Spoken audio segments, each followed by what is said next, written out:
Shere. Hallelujah, hallelujah, hallelujah. Jesus. முழு பலத்தோடு கரங்களை தட்டி முழு பலத்தோடு. Hallelujah, hallelujah, hallelujah, hallelujah, hallelujah. Jesus. ஆமென். வலது கரத்தை வானத்துக்கு நேராக உயர்த்து, இடது கரத்தை இருதயத்தில் வைத்து, ஆண்டவரே நீர் எனக்கு பாராட்டின கிருபை அது எவ்வளவு பெரியதப்பா, எவ்வளவு பெரியதாண்டவர். துக்கத்தோடு இருந்தவனை துதித்து பாட வைக்கிறவர், சாம்பலை சிங்காரமாய் மாற்றுகிறவரே, புலம்பலை ஆனந்த களிப்பாய் மாற பண்ணுகிறவரே, நீ நல்லவரே, நித்திய கண்மலையே, அசையாத பர்வதமே, அரணான நானமும் கேடகமே, நித்திய கண்மலையே, ஜீசஸ், அரணான கோட்டையே, நானும் கேடகமே. அப்படியே கைகளை உயர்த்தி சொல்லுவோமா, உம்மை நம்பியுள்ளே வெட்கப்பட்டு போவதில்லை, உம்மை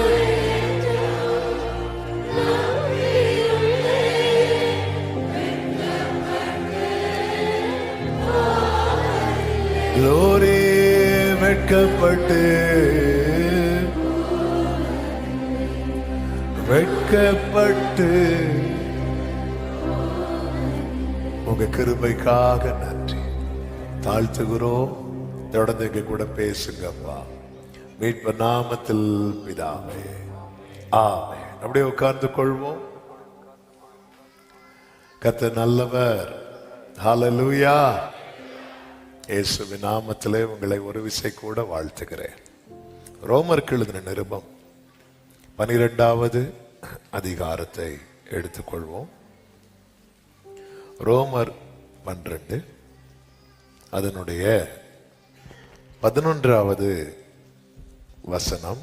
ரோமர் 12:11. அசதியாயிராமல் ஜாக்கிரதையாயிருங்கள், ஆவியிலே அனலாயிருங்கள், ஆவியிலே அனலாயிருங்கள், கர்த்தருக்கு ஊழியம் செய்யுங்கள். ஆவியிலே fervent in spirit, அசதியாயிராமல் அனலாயிருங்கள். ஆண்டவர் லவோதிக்கேயா சபைக்கு சொல்லும் போது சொல்லுவார், ஒன்று அனலாயாவது குளிராயாவது. ஆமென். நீ ரெண்டும் இல்லாம இருந்தேன்னா வாந்தி பண்ணி போடுவேன். ஒண்ணு ஏசாவாயிரு, இல்லைன்னா யாக்கோபாரு. நம்மள ஒரு பக்கம் பார்த்தா சில சொல்லுவாங்க, உங்களை இந்த பக்கம் பார்த்தா இப்படி தெரியுது, அந்த பக்கம் பார்த்தா அப்படி தெரியுது. சிலர் சில ஆங்கிள் வித்தியாசமா தெரிகிறாங்களா. ஆமென். அனலாயிருங்கள், அசதியாயிராதிருங்கள். இந்த கர்த்தருக்கு ஊழியம் செய்யுங்கள் என்று சொல்லும் போது ஒரு ரட்சிக்கப்பட்ட தேவ பிள்ளை புரிந்து கொள்ள வேண்டும், தேவனுக்கு அடுத்த ஏதோ ஒரு காரியம் தேவன் நம்மில் எதிர்பார்க்கிறார் என்பதை ஒரு தேவ பிள்ளை புரிந்து கொள்ள வேண்டும். அதாவது தேவனிடத்தில் நாம் பல காரியங்களை எதிர்பார்த்து வருகிறோம். ஆனா தேவ ராஜ்யம் கட்டப்படுவதற்கு நாம் மிக மிக தேவையானவர்கள். அதாவது தேவ ராஜ்யத்துக்கென்று என்னில் தேவன் எதிர்பார்க்கிற காரியம் என்ன, இந்த ஒரு தேடலும் இந்த ஒரு கேள்வியும் எல்லாருக்குள்ள இருக்கணும். ஆமென். எல்லாருக்குள்ள இருக்கணும். 5 தாலந்து 2 தாலந்து 1 தாலந்து கொடுத்துட்டு போனவர் திரும்ப கணக்கு கேட்க வந்தார். நாம் எல்லாருமே கணக்கு ஒப்புவிக்க வேண்டும் என்று பைபிள் சொல்லுகிறது.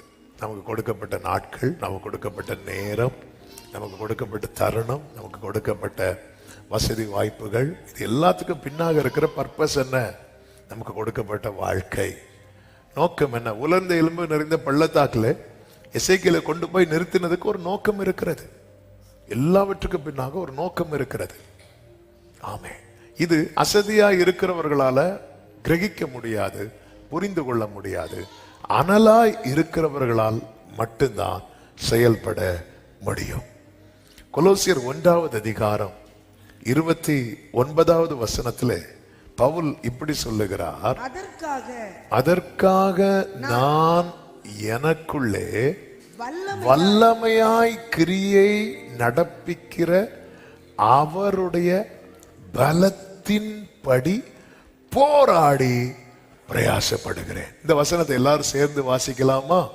அதற்காக நான் எனக்குள்ளே வல்லமையாய் கிரியை நடப்பிக்கிற அவருடைய பலத்தின்படி போராடி பிரயாசப்படுகிறேன். அப்ப அனலா இருக்கிறவன் எப்படி பிரயாசப்படுவான் தெரியுமா? சத்தமா சொல்லுங்க. போராடி பிரயாசப்படுவான். அந்த ஆண்டவருக்கு அடுத்த காரியத்துல ஒரு லேசினஸ், அந்த ஒரு அசதி அல்லது அந்த ஒரு சோம்பல் வந்து நமக்குள்ள வந்துட்டுனாலே ஆமென், நாம் முடக்கப்பட்டு விட்டோம் என்ற அர்த்தம். தேவனுக்கு அடுத்த காரியத்துல அந்த ஒரு ஆமென், அதுல மட்டும் நமக்கு அந்த சோம்பல் வந்து வரவே கூடாது, வரவே கூடாது. பொதுவா பாருங்க, இந்த கிளைமேட்ல காலையில எழும்புறதுங்கிறது வந்து ஒரு பெரிய சேலஞ்ச். ஆனாலும் பிள்ளைங்களை உருட்டி எந்த மாவட்டத்துக்கு லீவ் விட்டாலும் நம்ம மாவட்டத்துக்கு கிடைக்கவே கிடைக்காது. நம்ம மாவட்டத்துக்கு தப்பி தவிர லீவ் விட்டா அன்னைக்கு மழையும் பெய்யாது. இப்படி 2-3 லீவ் விட்டு பார்த்துருப்பாங்க, இங்க லீவ் விட்டா மழை நின்றோம். அதனால நமக்கு லீவு தேவையில்லை. ஆனாலும் பாருங்க, அந்த டைம் வந்து வேற ஆப்ஷனே இல்லை அப்படின்னு வரும்போது பிள்ளைங்க அழுதுன்னு எழும்பி, பிள்ளைங்களுக்கு எழும்புறதும் கஷ்டம், எல்லாருக்கும் ஐயோ இன்னைக்கு லீவ் இருக்காதான்னு பிள்ளைங்களை விட பெற்றோர் தான் காலையிலேயே நியூஸை பார்த்துட்டு இருப்பாங்க. ஆனா வேற ஆப்ஷன் இல்லை அப்படின்னு வரும்போது நாம வந்து மைண்டை வந்து அப்படி மாத்துறோம். பாத்தீங்களா? மைண்ட் அப்படியே மாத்துறோம். ரெடி ஆகி தான் ஆகணும், போய் தான் ஆகணும், கண்டிப்பா போய் தான் ஆகணும். மைண்டை மாத்துறோம்ல.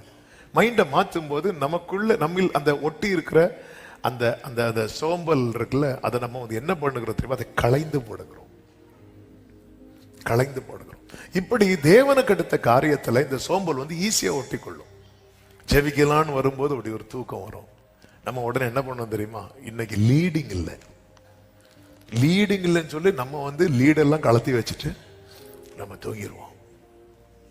எந்த ஒரு தேவனுக்கு அடுத்த காரியத்துல என்னை சோம்பல் ஒட்டி கொள்ளுகிறது என்றால் நான் மிகவும் ஆபத்தை நோக்கி பயணித்துக் கொண்டிருக்கிறேன் என்று அர்த்தம்.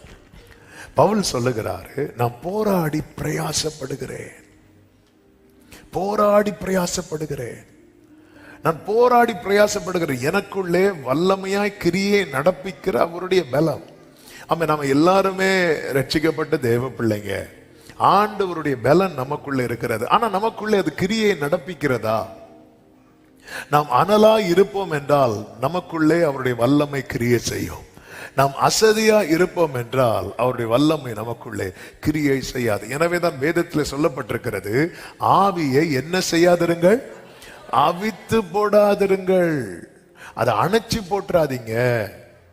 அபிஷேகம் பெற்ற தேவ பிள்ளைகள் புரிந்து கொள்ள வேண்டும், ரட்சிக்கப்பட்ட தேவ பிள்ளைகள் புரிந்து கொள்ள வேண்டும், நாம் தேவன் தங்கும் ஆலயம். தேவ ஆவியானவர் நமக்குள்ளே வாசமாய் இருக்கிறார். நமக்குள் இருந்து அவர் கிரியையை நடப்பிக்க விரும்புகிறார். ஆமென். அதாவது ஒரு வார்த்தை உண்டு தெரியுமா? தன் காலத்தில் தன் கனியை தந்து. அந்தந்த டைம்ல செய்ய வேண்டியதை அந்தந்த டைம்ல செய்ய அந்தந்த காலத்துல அவன் நடப்பிக்க வேண்டியவைகளை நடப்பிக்க. அதுதான் பவுல் சொல்லுகிறார், நான் அவருடைய பலத்தின்படி போராடி பிரயாசப்படுகிறேன். அனலா இருக்கிறவனால சும்மா இருக்கவே முடியாது. அவன் ஏதோ ஒன்றை செய்து கொண்டே இருப்பான். ஆமீன் சொல்லுங்க பார்க்கலாம். ஆனால் இயேசு கிறிஸ்துவை பாருங்க, ஒரு இடத்துல ஒரு மினிஸ்ட்ரி முடிஞ்சிட்டுனா அடுத்து பாத்தீங்கன்னா அப்படியே கிளம்பி இன்னொரு இடத்துக்கு போவார். அப்படியே புறப்பட்டு போயிட்டே இருப்பார். ஏன்னா அவர் ஆவி நிறைவில் இருக்கிறார். அவர் ஆவியில அனலா இருக்கிறார். இந்த நாளில என்னை கேட்டுக்கொண்டிருக்கிற ஒவ்வொருவருக்கும் சொல்லுகிற செய்தி இதுதான். நல்ல கவனமா கேளுங்க. எனக்குள்ளே அவருடைய வல்லமை கிரியை நடப்பிக்கிறதா? எனக்குள்ளே அவருடைய வல்லமை கிரியை நடப்பிக்கிறதா? மாம்ச எண்ணங்கள், மாம்ச விருப்பங்கள் நம்மள ஓங்கி டாமினேட் பண்ணுது அப்படின்னாலே அவருடைய வல்லமை நமக்குள்ளே கிரியை நடப்பிக்கலன்னு அர்த்தம். அவருடைய வல்லமை நமக்குள்ளே கிரியை நடப்பிக்குமானால் இந்த மாம்ச காரியங்கள் நம்மில் ஓங்கி டாமினேட் பண்றதுக்கு வாய்ப்பே இல்லை. ஆமே. மாம்சிகமா ஒரு எண்ணம் வருது, உடனே அது கொஞ்ச நேரத்தில் அது செயலாய் மாறுகிறது அப்படின்னாலே இந்த ஒன் சைடு தான். ஒன் சைடு கரம் ஓங்கி இருக்கு. சில பெரிய டீம் வந்து சின்ன டீம் கூட விளையாடும் பாருங்க. ரெண்டு ஈக்குவல் டீம் விளையாடினா வெற்றி யார் பக்கம் போவனே தெரியாது. ஆனா ஒரு பெரிய டீம் வந்து சின்ன டீம் கூட விளையாடும் போது மேட்ச் யாருக்கெல்லாம் மேட்ச்னு பார்த்தாலே தெரியும் எப்படி இவங்க தான் ஜெயிக்க போறாங்க. இன்னும் சில மேட்ச்ல பாத்தீங்கன்னா சில பிளேயர்ஸ் வந்து அன்னைக்கு விளையாட மாட்டாங்க. டென்னிஸ்ல 2 பிளேயர் விளையாடுறாங்க. ஒரு பிளேயருக்கு அன்னைக்கு ஏதோ முடியாம ஆயிரும், ஏதோ ஒன்று ஆயிரும், அல்லது ஏதோ ஒரு பிரச்சனை, அவர் விளையாடலை அப்படின்னு சொல்லிட்டு திரும்பி போயிடுவார். அப்படி போயிட்டாருன்னா விளையாடாமலே வெற்றி யார் பக்கம் போயிரும் நினைக்கிறீங்க? இன்னொரு பிளேயர் பக்கம் போயிரும். விளையாடாமலே போயிரும். இன்னைக்கு இதே போலதான் போராடாமலே மாம்சம் பக்கம் வெற்றி போயிட்டே இருக்கிறதுக்கு காரணம் என்ன அப்படின்னா, நமக்குள்ள அவருடைய வல்லமை கிரியை செய்ய நம்ம இடம் கொடுக்க மாட்டேங்கிறோம். கர்த்தருடைய ஆவியானவர் நமக்குள்ள இருந்து கிரியை செய்யாம போயிட்டாருன்னா நமக்குள்ள எது ஒட்டி கொள்ளும்னா அந்த லேசினஸ், அந்த அந்த அசதி, அந்த சோம்பல், இது ஒட்டி கொள்ளும். இது எவ்வளவு பெரிய ஆபத்து என்பதை வேதத்திலிருந்து ஒரு சம்பவத்தை வைத்து சொல்லி புரியும்படி சொல்லுகிறேன். நோவாவை குறித்து வேதம் சொல்லுகிறது. நோவா எபிரேயர் 11வது அதிகாரம் அதனுடைய 7வது வசனத்திலே, விசுவாசத்தினாலே நோவா தற்காலத்திலே காணப்படாதவைகளை குறித்து தேவ எச்சரிப்பு பெற்று, இப்ப அவனுக்கு ஒரு வார்னிங் கிடைக்குது. உடனே அவன் என்ன செய்கிறான் பாருங்க, பயபக்தி உள்ளவனாகி தன் குடும்பத்தை ரட்சிப்பதற்கு பேழையை உண்டு பண்ணினான். அனலா இருக்கிறவனால செயல்பட முடியும். அவன் அனலா இருக்க செய்த காரியம் என்ன தெரியுமா? ஆமே, அவரோடு இணைஞ்சிட்டான். நோவா தேவனோடு சஞ்சரித்து கொண்டே இருந்தான் என்று வேதத்திலே சொல்லப்பட்டிருக்கிறது. ஆமே, ஒரு எரிகிற விறகு பக்கம் இன்னொரு விறகு கொண்டு வச்சா அது கொஞ்ச நேரத்துல எரிய ஆரம்பிச்சிடும். காய்ந்த விறகு உடனே எரியும், ஈரமான விறகு அந்த ஈரெல்லாம் போனதுக்கு அப்புறம் ஆமா சிலது உடனே எரியும், சிலது எரியறதுக்கு கொஞ்சம் டைம் ஆகும். நமக்கு உடனே அந்த அனல் பிடிக்கணும்னு கிடையாது. நம்ம எல்லாம் நல்ல உலகம் என்கிற ஈரத்துல கோந்திருந்தா உடனே அனல் பிடிக்காது. அது கொஞ்சம் காய்ந்து கொஞ்சம் அதுக்கப்புறம் அது நம்ம என்ன பண்ண தெரியும், அவங்களுக்கு எல்லாம் உடனே பிடிச்சிட்டு அவங்க எல்லாம் ஜோம் பண்ண உக்காந்தாலே ஃபயர் தான், நம்ம ஜோம் பண்ண உக்காந்தாலே டயர்டு தான். ஆமே, இல்ல அது கொஞ்சம் டைம் ஆகும். ஆனா ஒரு எரிகிற விறகு பக்கம் அது இருக்கணும். இந்த நோவாவுடைய பிளஸ் என்ன அப்படின்னா, அவன் வந்து தேவனோடு சஞ்சரித்து கொண்டே இருந்தான் என்று சொல்லப்பட்டிருக்கிறது. அதனால அவன் எப்படி இருக்க, ரொம்ப ஆக்டிவ் பர்சன் ஆயிட்டான். அனலா இருக்கிறவன் யாருன்னா ரொம்ப ஆக்டிவா இருப்பான். தேவனுக்கு அடுத்த காரியத்துல ரொம்ப ஆக்டிவா இருப்பான், ரொம்ப செயல்படுகிறவனா இருப்பான். தேவனோடு சஞ்சரிக்க முடிகிறது அவனால. டெய்லி அவனுக்கு ஜெபம் பண்ண முடியும், டெய்லி தேவனோடு பேச முடியும், டெய்லி தேவனோடு உறவாட முடியும். இது முடியலைன்னாலே நம்முடைய ஆவியில அனல் இல்லாமல் ஆகிவிட்டது. ஆமா, சர்ச்சில் வந்து பயங்கர ஃபயரா இருக்கும் போது பார்த்தா அனல் ஆயிட்டு, வீட்டுல வெளியே போனா குளிர். நீ ஒண்ணு அனலாரு இல்ல குளிராரு. ஆமா, சம்டைம்ஸ் நம்ம கிளைமேட் சேஞ்ச் ஆகும் பாத்தீங்களா. இப்போ நல்ல குளிர், சில டைம் பாருங்க பகல்ல அவ்வளவு சூடா இருக்கும், நைட்டு பார்த்தா அவ்வளவு குளிரா இருக்கும். இப்படி கிளைமேட் இருந்தா அந்த பர்சன் சீக்கிரம் என்ன ஆயிடுவாங்க தெரியுமா? சிக்காயிருவாங்க.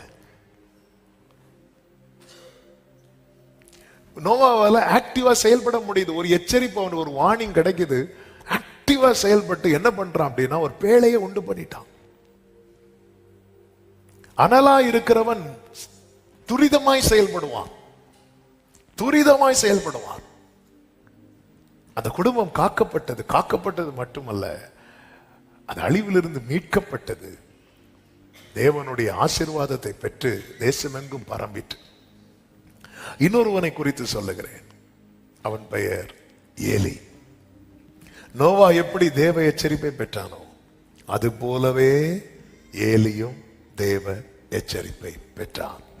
1 சாமுவேலின் புஸ்தகம் 2வது அதிகாரம் அதனுடைய 30வது வசனத்துல, ஆகையால் இஸ்ரவேலின் தேவனாகிய கர்த்தர் சொல்லுகிறது, ஒரு தேவ மனிதர் வந்து, ஒரு தீர்க்கதரிசி வந்து ஏலி கிட்ட சொல்றார், உன் வீட்டாரும் உன் பிதாவின் வீட்டாரும் என்றைக்கும் என் சந்நிதியில் நடந்து கொள்வார்கள் என்று நான் நிச்சயமாய் சொல்லி இருந்தும் இனி அது உனக்கு தூரமாய் இருப்பதாக. என்னை கனம் பண்ணுகிறவர்களை நான் கனம் பண்ணுவேன், என்னை அசட்டை பண்ணுகிறவர்களை அசட்டை பண்ணுகிறவர்கள் கனவீனம் பண்ணப்படுவார்கள் என்று வார்னிங். அதுக்கப்புறம் கீழே நீங்க பாத்தீங்கன்னா ஹெவியான வார்னிங் கொடுப்பார். ஏன் இந்த வார்னிங் அப்படின்னா, அந்த ஏலியின் பிள்ளைகள் வந்து தேவனுக்கு மிகப்பெரிய கோபத்தை உண்டாக்குகிற பொல்லாப்பை செய்வார்கள். உடனே கர்த்தர் ஒரு தேவ மனிதனை வச்சு, நோவாவுக்கு எப்படி ஒரு வார்னிங் கிடைச்சதோ அதே போல் ஒரு எச்சரிப்பு ஏலிக்கு கிடைத்தது. ஆமென். அனலா இருந்தவனால பேழை கட்ட முடிந்தது. ஆனால் இந்த ஏலியை நீங்க பாத்தீங்கன்னா 3வது அதிகாரம் 2வது வசனத்திலே சொல்லப்பட்டிருக்கிறது, ஒரு நாள் ஏலி தன்னுடைய ஸ்தானத்தில் படுத்து கொண்டிருந்தான். அவ்வளவுதான். அவனுக்கு தெரியுது, நோவாவுக்கு தெரியுது ஒரு பெரிய ஆபத்து வரப்போகிறது என்று. உடனே அவன் துரிதமாய் செயல்படுகிறான். ஏலிக்கும் தெரிகிறது. ஏலிக்கு டீட்டெயிலா சொல்றாரு. நீங்க அந்த 2வது அதிகாரம் பாத்தீங்கன்னா, ஆமென், 31 எல்லாம் பாத்தீங்கன்னா அதெல்லாம் படிக்கிறதுக்கே நமக்கு பயமா இருக்கும். உன் வீட்டில் ஒரு கிழவனும் இராதபடிக்கு உன் புயத்தையும் உன் பிதாவின் வீட்டாருடைய புயத்தையும் நான் தரித்து போடும் நாட்கள் வரும். இஸ்ரவேலுக்கு செய்யப்படும் சகல நன்மைக்கும் மாறாக என் வாசஸ்தலத்திலே உபத்திரவத்தை காண்பாய். ஒருபோது உன் வீட்டிலே ஒரு கிழவனும் இருப்பதில்லை. 34 பாருங்க, ஓப்பனி பினேகாஸ் என்னும் உன் 2 குமாரர் மேல் வருவதே உனக்கு அடையாளமா இருக்கும். அவர்கள் இருவரும் ஒரே நாளில் சாவார்கள். நான் என் உள்ளத்துக்கும் என் சித்தத்துக்கும் ஏற்றபடி செய்ய உண்மையான ஒரு ஆசாரியனை எழும்ப பண்ணி அவனுக்கு நிலையான வீட்டை கட்டுவேன். அவன் என்னால் அபிஷேகம் பண்ணப்பட்டவனுக்கு முன்பாக சகல நாளும் நடந்து கொள்வான். இப்படி கம்ப்ளீட்டா ஆண்டவர் சொல்றாரு, நோவாவே உன் குடும்பம் மொத்தமா நான் தொடை தெரிய போறேன். ஆமென். இன்னொரு நான் எழுப்ப போறேன். இதுல இன்னொரு வேர்டை ரொம்ப கவனிக்கணும். இன்னைக்கு என்ன ரொம்ப சிந்திக்க வைத்த வார்த்தை அந்த 30வது வசனத்துல ஆண்டவர் சொல்லுகிறார் பாருங்கள். ஆமென். உன் வீட்டாரும் உன் பிதாவின் வீட்டாரும் என்றைக்கும் என் சந்நிதியில் நடந்து கொள்வார்கள் என்று நான் நிச்சயமாய் சொல்லி இருந்தும் இனி அது எனக்கு, அது அர்த்தம் என்ன? நிச்சயமா சொன்ன வார்த்தையை கூட கர்த்தர் என்ன பண்ண போறார்? மாத்த போறார். வாக்குத்தத்தம் இருக்குன்னு அசதியா இருந்துடாதீங்க. வாக்குத்தத்தம் இருக்குன்னு சொல்லிட்டு விளையாடிடாதீங்க. ஆண்டவர் அது, ஏன்னா அவர் தான் நியாய பிரமாணிகர், லா மேக்கர். அவர் நினைச்சா மாத்தலாம். யாருக்காவது கொஸ்டின் பண்ண முடியுமா? ஆமா, நம்ம ஒண்ணு மாத்தும் போது நமக்கு மேல இருக்கிறவங்க கொஸ்டின் பண்ணுவாங்க. அவருக்கு மேல யாருமே கிடையாது. அவர் நினைச்சா மாத்தலாம். யார் கொஸ்டின் பண்ணுவா? ஆமே. ஆண்டவர் நீங்க அப்படி மாத்த மாட்டேன்னு சொன்னீங்க ஆண்டவரே. ஆமா, நான் மாத்துறேன். யார் என்ன சொல்லுவா? யாரு கொஸ்டின் பண்ண முடியும்? இந்த வேர்டை ரொம்ப கவனிக்கணும். ஆமா, உன் பிதாவின் வீட்டாரும் உன் வீட்டாரும் என்றைக்கும் என் சந்நிதியில் நடந்து கொள்வார்கள் என்று நான் நிச்சயமாய் சொல்லி இருந்தோம். ஓ, நிச்சயமாய் சொல்லி இருந்தோம். நிச்சயம். அவர் சும்மா சொன்னாலே நடக்கும். நிச்சயம்னா அதுல மாற்றமே கிடையாது. அப்படி நிச்சயமா சொல்லி இருக்கிற காரியத்தையும் கர்த்தர் நினைச்சா என்ன ஆக்க முடியும் தெரியுமா? தூரமாக்க முடியும். சரியான வார்னிங் அது. இப்படி ஒரு வார்னிங் கிடைச்சதுக்கு அப்புறமும் ஏலி தன் ஸ்தானத்தில் படுத்துக் கொண்டிருந்தான். மறுபடியும் சாமுவேலை வச்சு ஆண்டவர் பேசுறார். சாமுவேல் வச்சு பேசும்போது இந்த ஏலி சொன்ன வார்த்தை என்ன தெரியுமா? 3:18 அவர் தமது பார்வைக்கு நலமானதை செய்வார். அவருக்கு என்ன தோணுதோ செஞ்சுட்டு போட்டோம். இதுவா ஆன்சர்? ஏன் செயல்பட முடியல? இன்னைக்கு நமக்கு தெரியுது, நிறைய வார்னிங் வருது. இப்படியே போயிட்டு இருந்தா உன் ஸ்தானத்துல இன்னொரு ஆள் இருப்பாங்கப்பா. ஆண்டவர் திரும்ப திரும்ப பேசிட்டே இருக்கிறார். ஓப்பனி பிணைகாச கொடுங்க. ஏலி, ஏன் உங்களால ஒரு பேழை கட்ட முடியல? பேழை கட்டுறதுன்னா என்ன தெரியுமா? உடனே கர்த்தருடைய வார்த்தையின்படி செயல்பட துவங்குவது. நோவா கர்த்தர் தனக்கு கட்டளையிட்டபடியெல்லாம் செய்து முடித்தான் இருக்கு. வார்னிங் வருது, ஆண்டவர் பேசுறார், ஆண்டவர் இடைபடுறார். இன்னைக்கு வார்னிங் கேட்கறதுக்கு நம்ம காதுகள்ல அது கேட்க நமக்கு பிடிக்க மாட்டேங்குது. ஆனா வார்னிங் தெரியுது, இப்படி பண்ணா இது ஆண்டவர் எச்சரிக்கிறார், இது எங்க போய் முடியும்னு தெளிவா பேசுறார். ஆனாலும் நம்மளால செயல்பட முடியாத அளவுக்கு ஒரு அசதி நம்மை அடைத்து கொண்டிருக்கிறது. இந்த நிலையை மாற்ற வேண்டும். ஆவியிலே அனலாயிருங்கள்.